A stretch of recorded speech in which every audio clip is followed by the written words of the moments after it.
ଆଜ୍ଞା ନମସ୍କାର। ଆଜି ମୁଁ ଗୋଟିଏ ଛୋଟ ଗପଟିଏ କହିବାକୁ ଯାଉଛି। ଗପଟିର ଶୀର୍ଷକ ହେଉଛି ପ୍ରତିଯୋଗୀ। ଆଉ ଗପଟିକୁ ଲେଖିଛନ୍ତି ଅନୁରାଧା ନାଥ। ଚାଲନ୍ତୁ ଆରମ୍ଭ କରିବା। ଜୀବନରେ ମୁଁ କେବେ ଚାହେଁନି କି ମୋ ଆଗରେ ମୁଁ ପ୍ରତିଯୋଗିତାରେ କି ଆଗରେ ରହୁ। ସେଦିନ ଥିଲା ଖେଳ ପଡ଼ିଆରେ ମୋର ଜୀବନର ଏକ ସଂଘର୍ଷ। ରଘୁ ବୋଲି ମୋର ଗୋଟେ ସାଙ୍ଗ ଥିଲା। ଆଉ ସେତେବେଳକୁ ମୋର ବୟସ ହୋଇଥିଲା 12 ବର୍ଷ। ଦୌଡ଼ ପ୍ରତିଯୋଗିତା ଚାଲିଥାଏ। ରଘୁ ମୋ ଠାରୁ 13 ସେକେଣ୍ଡ ଆଗୁଆ ଦୌଡ଼ିକି ଚାଲି ଯାଇଥିଲା।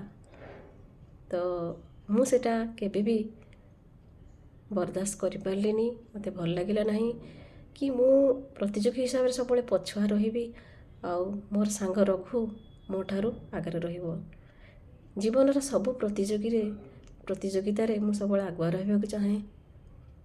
ଯେହେତୁ ସାର୍ ତାକୁ ଟାଣି ନେଇଥିଲେ ସେଦିନ ଖେଳ ପଡ଼ିଆକୁ, ଆଉ ସିଏ ପ୍ରତିଯୋଗୀରେ ପ୍ରଥମ ହାସଲ କରିଥିଲା, ପ୍ରତିଯୋଗିତାରେ ପ୍ରଥମ ପଦରେ ପାଇଥିଲା। ତ ଯେହେତୁ ମୁଁ ସବୁବେଳେ ଚାହେଁ ମୋ ପାଇଁ ଜଣେ ଚିୟର କରୁ, କିନ୍ତୁ ମୁଁ କେବେ ଚାହେଁନି ମୁଁ ଅନ୍ୟ ପାଇଁ ଚିୟର କରିବି ବୋଲି। ସେଦିନ ଯାଇକି ବାପାଙ୍କୁ ମୁଁ କହିଥିଲି, ବାପା ମୁଁ ଆଉ ସେ ସ୍କୁଲରେ ପଢ଼ିବି ନାହିଁ, ମୋତେ ସେ ସ୍କୁଲରୁ ବାହାର କରିଦିଅନ୍ତୁ, ଅନ୍ୟ ସ୍କୁଲରେ ପଢ଼ାନ୍ତୁ।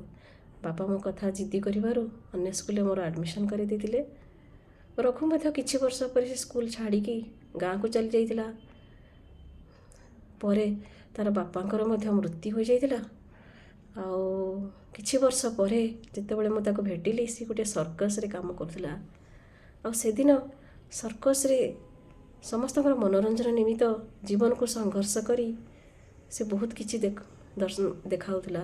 ଆଉ ସେଦିନ ମୁଁ ରଘୁକୁ ପ୍ରଶ୍ନ ପଚାରିଥିଲି, ଇଏ କି ସଂଘର୍ଷ ତୁମର, ଇଏ କି ପ୍ରତିଯୋଗୀ ତୁମର? ସେଦିନ ସେ କହିଥିଲା, ଯେହେତୁ ବାପାଙ୍କ ମୃତ୍ୟୁ ପରେ ମୋର ସମସ୍ତ ଭାର ମୋ ଉପରେ, ମୁଁ 4 ଭାଇ ଭଉଣୀଙ୍କୁ ପୋଷିବା ପାଇଁ, ପରିବାରର ଭରଣ ପୋଷଣ କରିବା ପାଇଁ ଆଜି ଏଇ କାମଟିକୁ ଆପଣେଇ ନେଇଛି। ତେଣୁ ଜୀବନ ପ୍ରତି ମୋର ଆଉ ଡର ନାହିଁ। ଜୀବନ ପାଇଁ ଯେଉଁଦିନ ଆସିବ ସମୟ, ସେଇଦିନ ମୁଁ ଆଖି ବୁଜିଦେବି। ସେଦିନ ମୋତେ ବହୁତ ଦୁଃଖ ଲାଗିଥିଲା।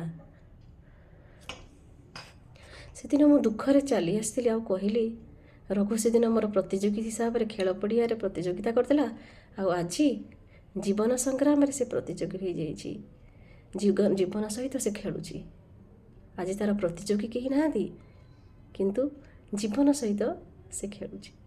ଗପଟି ଯଦି ଭଲ ଲାଗିଥାଏ ତାହେଲେ ନିଶ୍ଚିନ୍ତ ଭାବରେ ଲାଇକ୍ଟିଏ କରିଦେବେ। ରହୁଛି, ନମସ୍କାର।